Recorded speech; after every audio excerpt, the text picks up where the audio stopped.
और जाहिर सी बात है कि पेट्रोल और डीजल की कीमतों में इजाफे का असर अब ऑटो के किराए पर भी पड़ने लगा है। पटना में ऑटो यूनियन ने ऑटो के किराए में इजाफा कर दिया है। पटना में ऑटो से सफर करना 25 से 30% तक महंगा हो गया है और इसका सीधा असर आम आदमी की जेब पर ही पड़ेगा।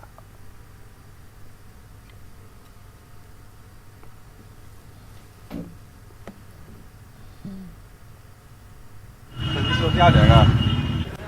कैसे आप लोगों का यूनियन वाला बोला है?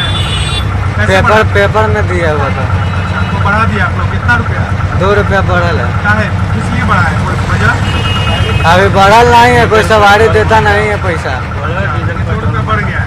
बाकी अभी बढ़ल है, बाकी देता नहीं है कोई। 1-2 रुपया बोला है। अच्छा, 2 रुपया तक बढ़ा है। बढ़ा नहीं। तो मतलब तेल का दाम बढ़ा है इसीलिए क्या? हाँ। कस्टमर दे रहा है पैसा की आनाकानी करते हैं?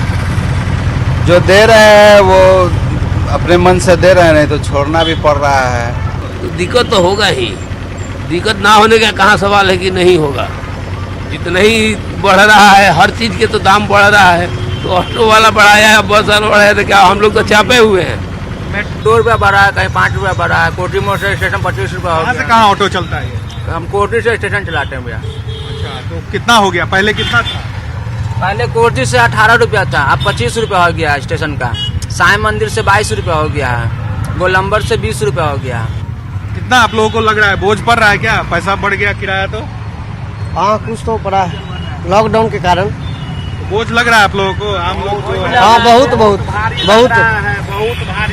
हाँ, बहुत भारी लग रहा है। समझिए जो जहाँ 10 रुपया में जाते थे वहाँ अभी 25 रुपया ले रहा है। सरकार की कोई गतिविधि हम लोग नहीं देख रहे हैं।